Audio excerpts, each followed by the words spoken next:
Tyler Kidd has been coming to Buckman Bridge Unitarian Universalist Church for a few years now, and we've enjoyed his talent on the piano in previous services.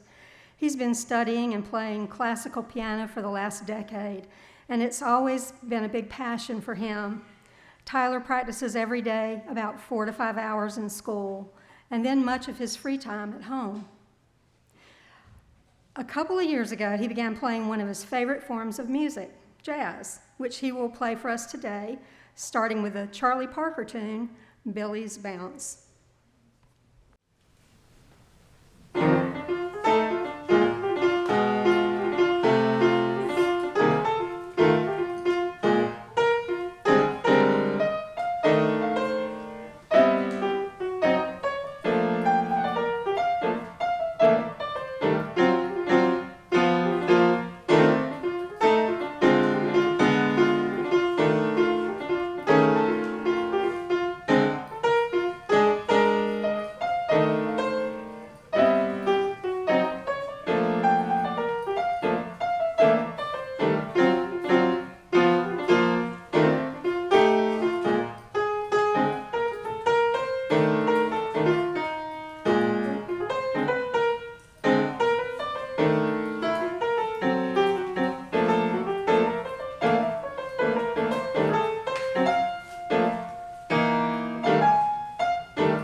That was terrific.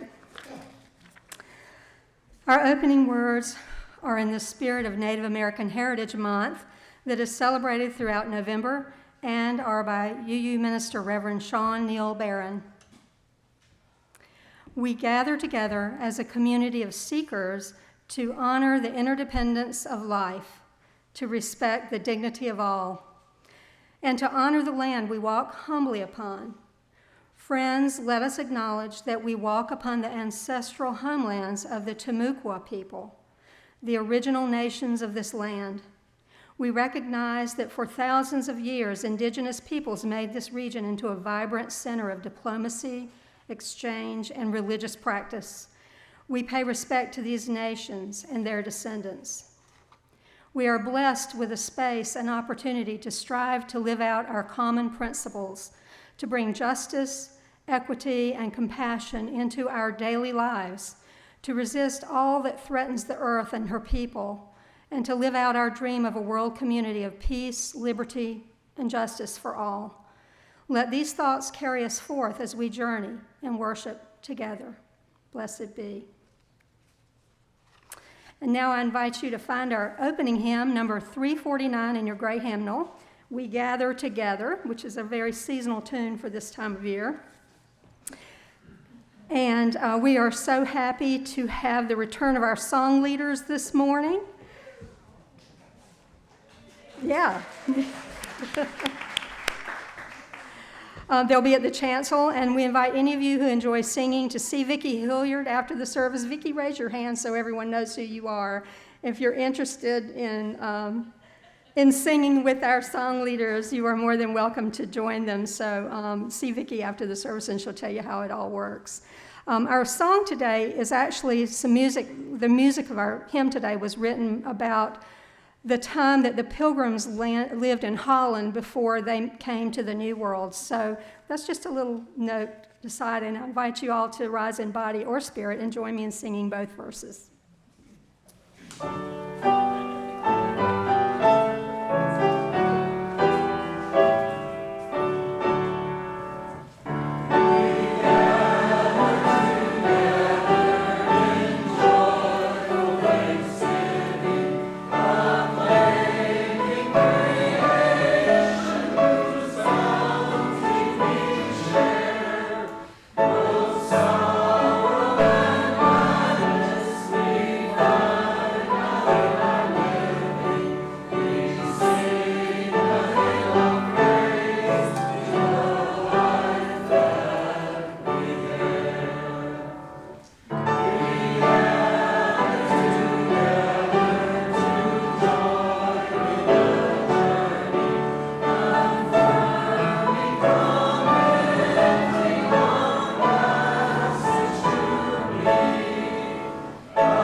Thank you. That felt like old times. It was terrific.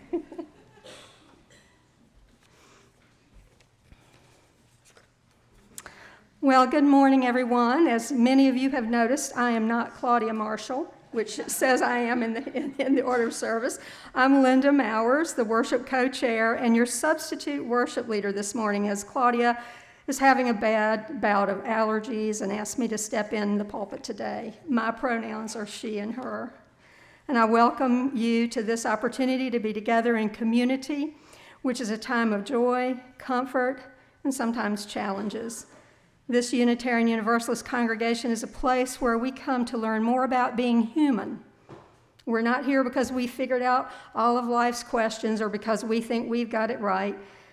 We come here to learn more about being in relationship together, how to listen, how to forgive, how to be vulnerable, and how to create trust and compassion in one another. Our beliefs are diverse and inclusive. We have no shared creed, but we come together in our values as we covenant to affirm and promote our shared principles. Our living tradition calls us to draw from diverse sources. These principles and sources were created and articulated through a democratic process as our Association of Congregations evolved.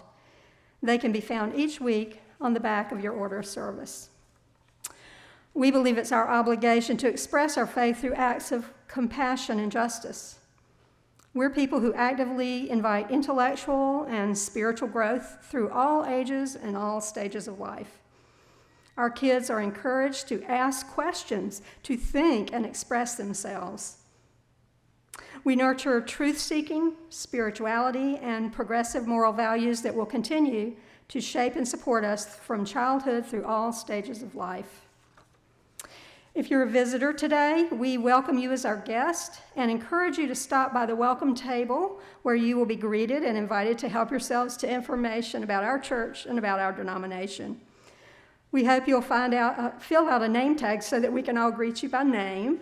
And if you have any questions, please find any one of our membership folks who have a yellow sticker on their name tags with the words, "New, ask me."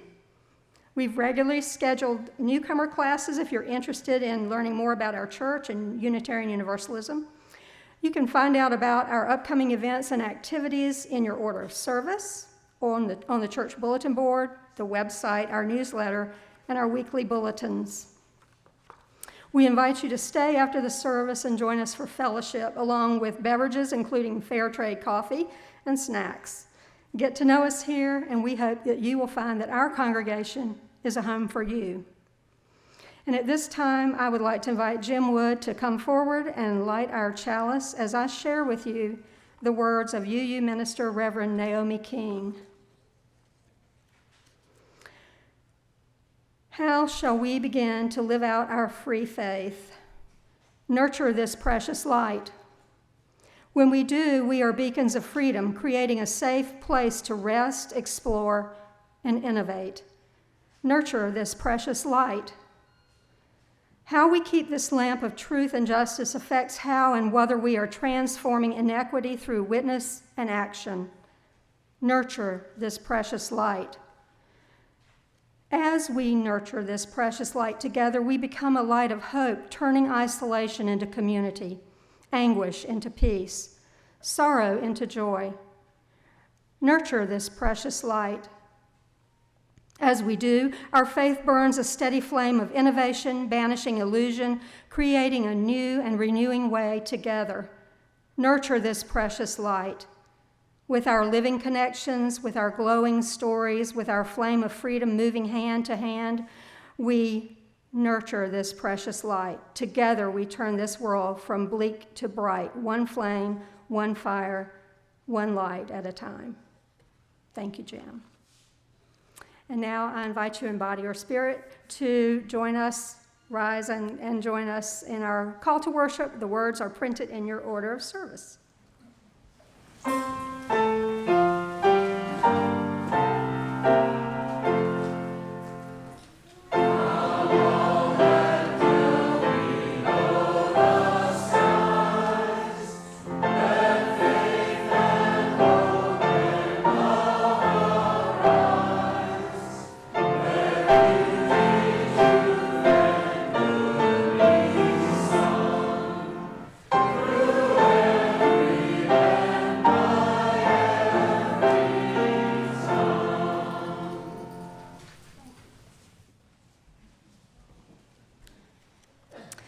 Since Unitarian Universalists don't have a creed or dogma, what holds us together as a community is covenant.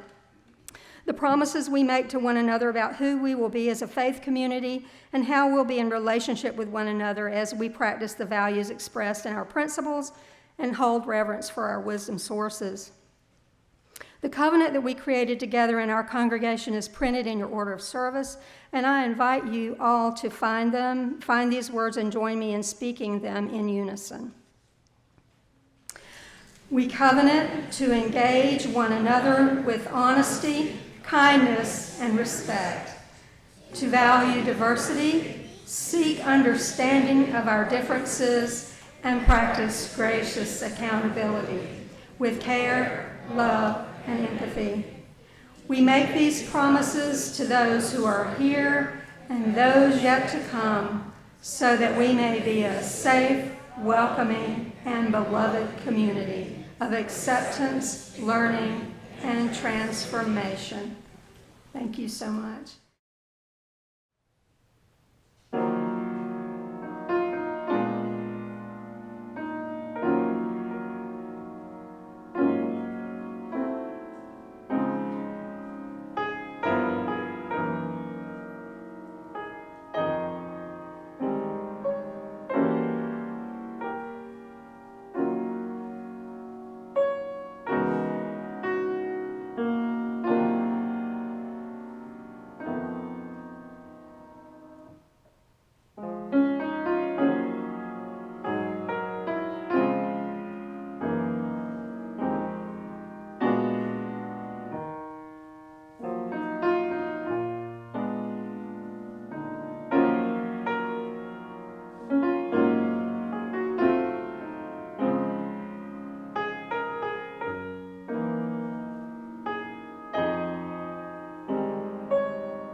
That was beautiful. Thank you, Tyler. The Unitarian Universalism is a grand vision of a world filled with peace and justice, love and joy. That vision is embodied in a few large congregations, numerous mid-sized congregations, and many, many small congregations. No matter its size, every congregation depends on each of its members. Each one of you, by your commitment of time, energy, and resources, helps make that grand vision real. Individually and together, we are Unitarian Universalists building a world filled with peace, justice, love, and joy. Our offertory ushers, Lynn Wadley and Helen Matt, will come forward to accept your offering today. We are most grateful for anything you feel able and willing to give. If you are unable to donate, we invite you to participate in this ritual by passing the plate down your row and back to the next. For those who prefer an alternative method, you can find the QR code in your order of service to donate, or go to the donate link on our website at www.bbuuc.org. At the conclusion of our offering, I'll invite you to all rise in body or spirit and join me in hymn number 123, Spirit of Life.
Our speaker today, Beth Curtis, was born in the Boston area, but lived most of her life in and around New York City, where she worked as an interior designer.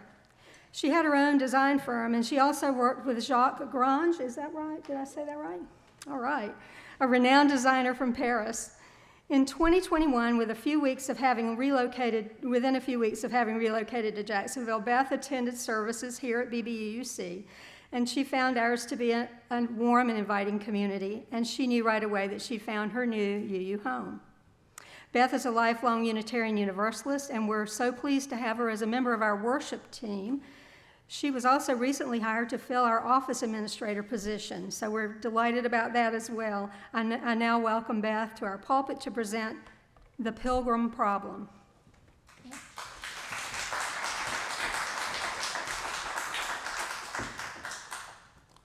Good morning. You know, the best part of being in a community like this is the trust. Specifically, the trust I feel of the community. I feel I can share things and not be judged, so I'm going to come right out and say it. I am a Yankee. Yep,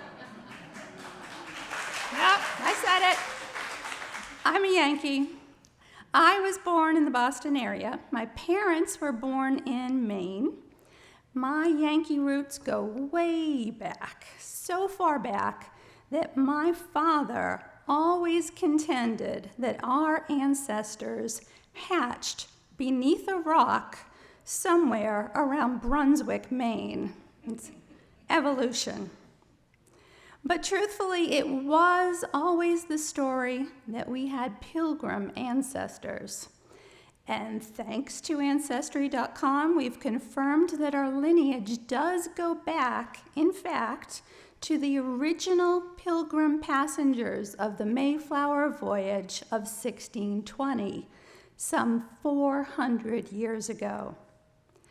My cousin Carolyn has written a book, 400 pages, detailing the heritage of my maternal grandfather's line, coming up with 6 ancestors who were original Mayflower passengers and many more pilgrims that came and settled in Plymouth in the following years. Not too far north in the Boston area and outreaching areas were the Puritan settlers of the Massachusetts Bay Colony. I have even more ancestors that arrived as early as the early 1630s from both my mother and my father's side who settled in those regions. So I have some strong Boston baked bean Yankee roots. Pilgrims. You know, pilgrims are not what they once were. Once the news that we were so strongly related to so many pilgrims settled in my mind, I became really kind of distraught. I mean, current consensus is that pilgrims are bad, right? And by bad, I mean, okay, here it is. I was concerned that my Pilgrim and Puritan ancestors unjustly killed Native Americans, that they were directly involved in the more heinous acts of what we rather meekly call the negative effects of colonization. What does that mean? What does it mean to be a descendant of a pilgrim? I decided to begin this journey by doing some research, starting with my cousin's book. It is a little amazing how much we know about these people that lived 400 years ago, especially the original Mayflower pilgrims. Several of the original colonists wrote memoirs. Records still exist, like ship rosters, marriage and death certificates, as well as court, tax, and militia documents. Of my 6 Mayflower Pilgrim ancestors, John Howland, my great times 10 grandfather, might be the most famous because he was the pilgrim that fell off the Mayflower as it was crossing the Atlantic. Before we make a joke about my getting my klutziness from him, let it be known he slipped off during a storm and he held on and he was saved. We know that he was one of 4 servants to Plymouth's original governor, John Carver, We know that John Howland married Elizabeth Tilley and went on to become very prosperous. They had 10 children. I know what taxes he paid. I know about the trips he took to Maine trading posts. Through his will, I know exactly what he owned when he died. Of the Pilgrims, we know a lot of facts. But is there a way that we can get to know them as people? How did they fit into society, especially in relation to their involvement with the Native Americans? I've read several books now, but relied heavily on 2 books for the majority of my historical facts. And I just want to share them. Mayflower by Nathaniel Philbrick, a good read, even if you don't like history. And An Indigenous People's History of the United States by Roxanne Dunbar Ortiz. Her first book, The Great Sioux Nation, was the fundamental document at the first International Conference on Indigenous Peoples of the Americas held in 1977 at the UN. So I have faith that it is an unbiased reference. I was honestly surprised that for the most part, most of the history of the Mayflower era was unchanged from what I learned in grade school. The Pilgrims came here for religious freedom. They met Massasoit, the sachem or leader of the Pokanoket people. The Pokanokets helped the Pilgrims to learn to adapt to live in the Northeast. The help without, they most likely would have perished their first year. The Pokanokets taught them to plant corn with a fish head, just like I learned in 3rd grade. Even the story of the first Thanksgiving is surprisingly true. While I don't want to make this a history lesson, I think it's important to discuss what happened after Thanksgiving. It's an important story and it needs to be heard, and it directly affects why our thoughts about Thanksgiving have and should change. While I don't want to make this, I already said that.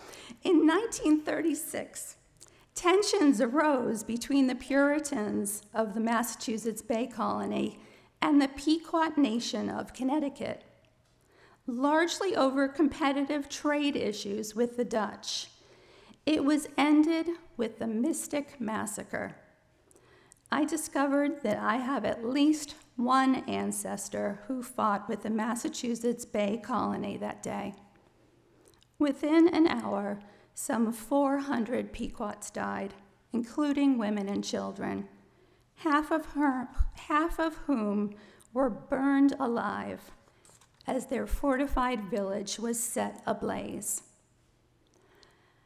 I read that the Pilgrims were late for the action, but saw the aftermath and proclaimed the outcome as divine providence. In fact, most things that benefited the Pilgrims were considered by the Pilgrims to be preordained by God. Setbacks were tests. They believed that God wanted them to settle in Plymouth and wanted them to succeed at whatever cost. After all, it was preordained. Years went by in relative peace with the Native Americans. Everybody seemingly benefited in trading with Europe. The Pilgrims had, for the most part, a stable working relationship with the Pokanokets.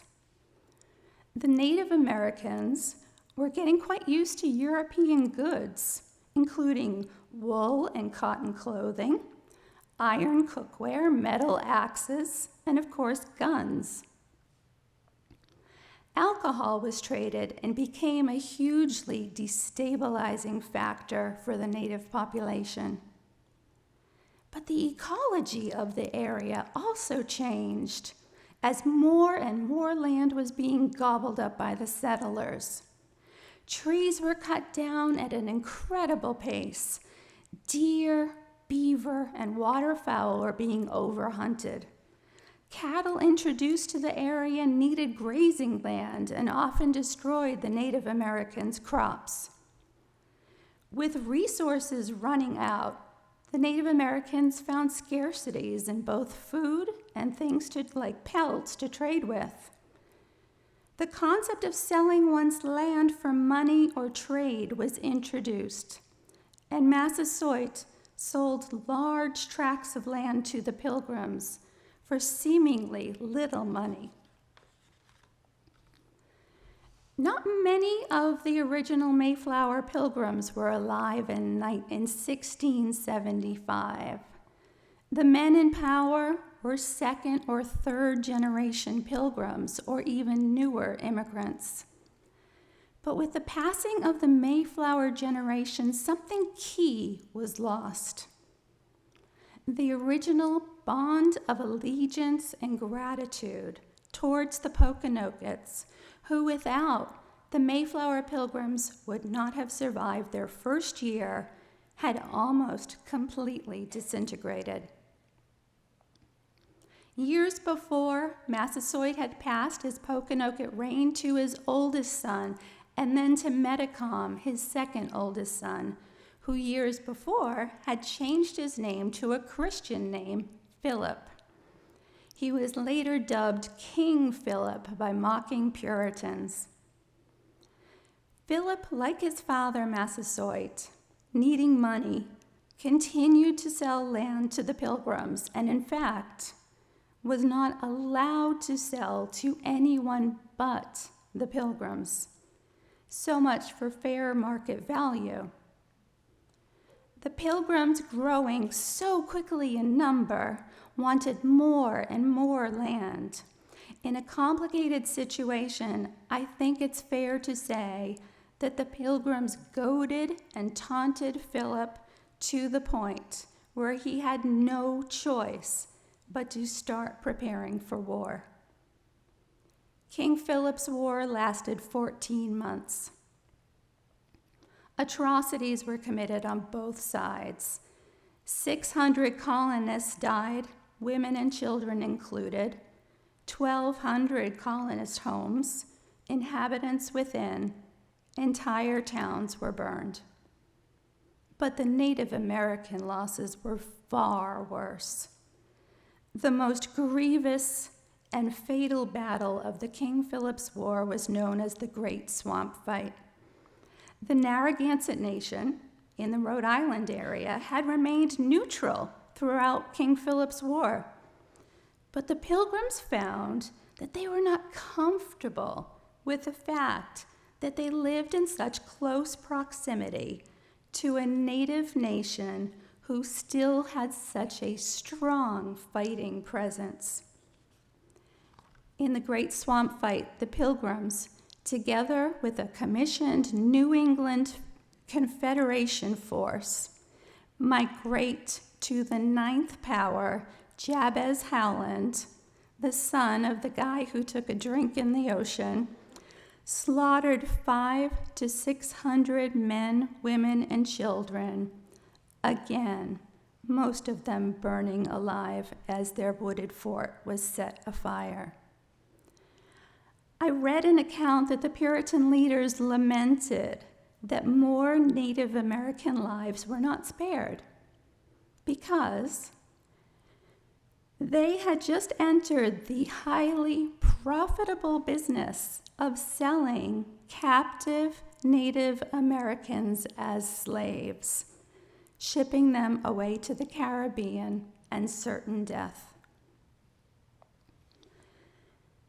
The simple reason we do not venerate Thanksgiving as we once did is because, as a nation, we are finally becoming cognizant of the fact that the Pilgrims and the Puritan militia, years after the first Thanksgiving, maliciously killed, murdered, and enslaved not only the Pokanoket warriors with whom they were at war, but their entire population, as well as the neighboring nations.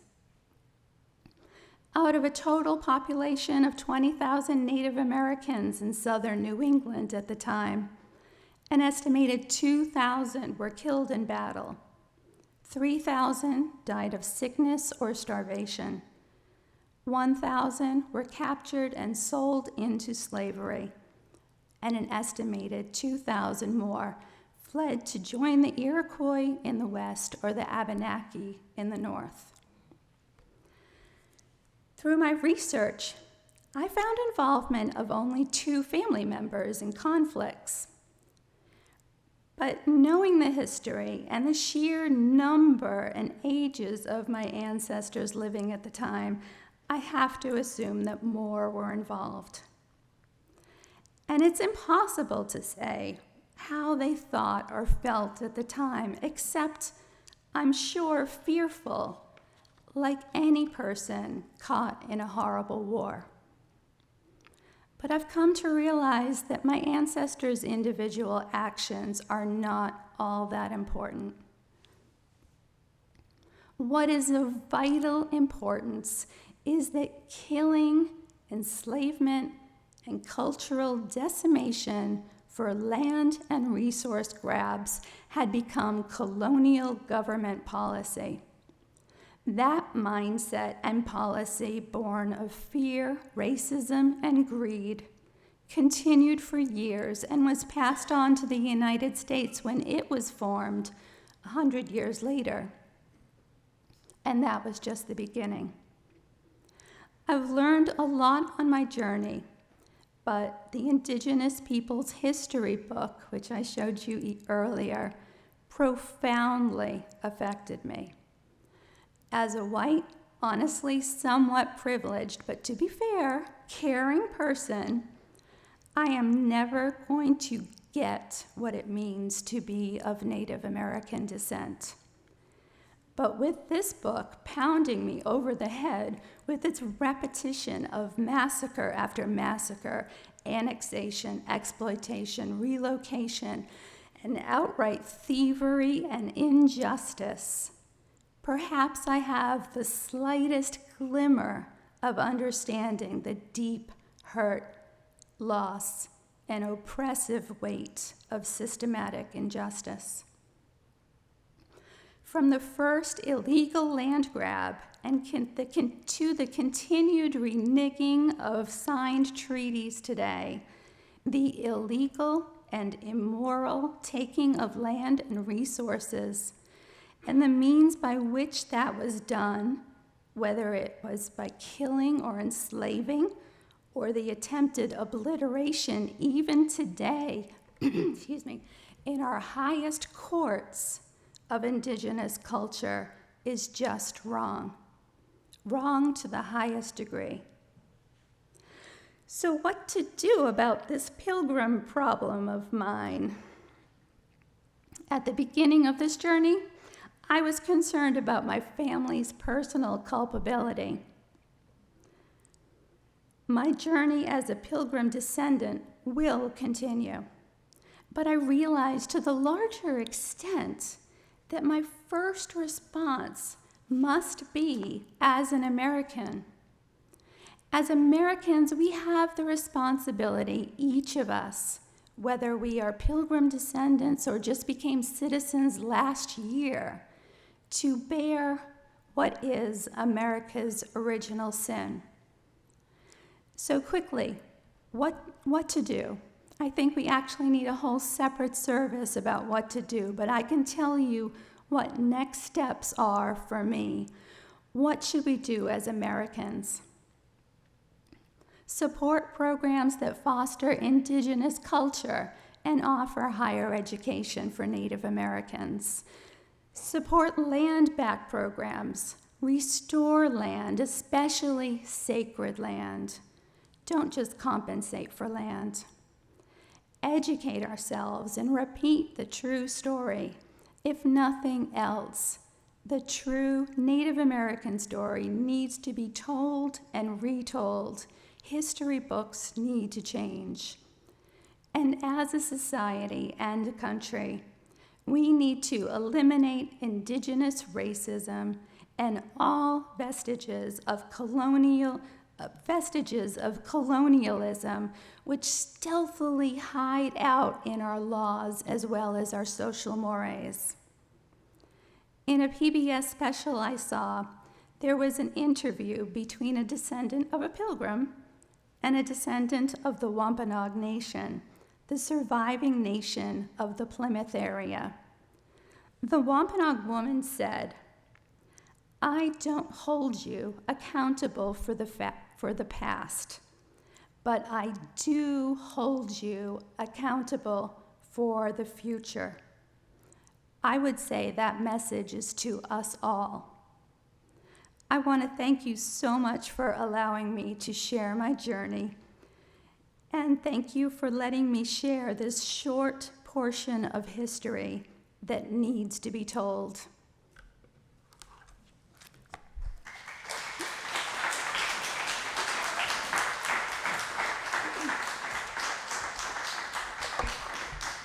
Thank you so much, Beth.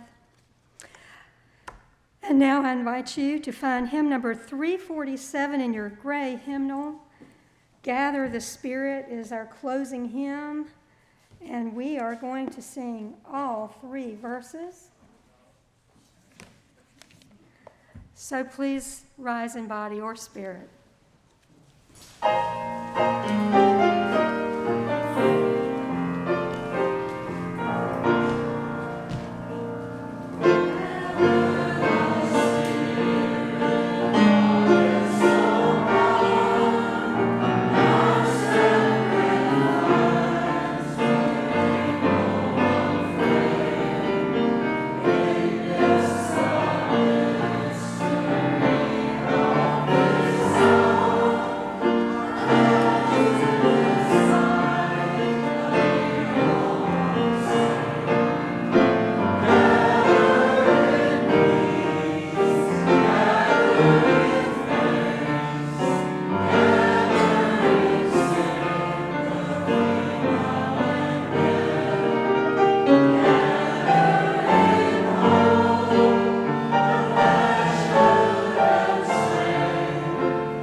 And Jim, I'll invite you to come down and extinguish our chalice as I share our benediction, which is in the form of a prayer from the Tewa Native American people of North America. O our Mother, the earth, O our Father, the sky, your children are we, and with tired backs we bring you the gifts you love. Then weave for us a garment of brightness. May the warp be the white light of the morning. May the weft be the red light of evening. May the fringes be the falling rain. May the border be the standing rainbow. Thus weave for us a garment of brightness, that we may walk fittingly where birds sing, that we may walk fittingly where grass is green. O our Mother, the earth, O our Father, the sky, blessed be. Amen, and may it be so.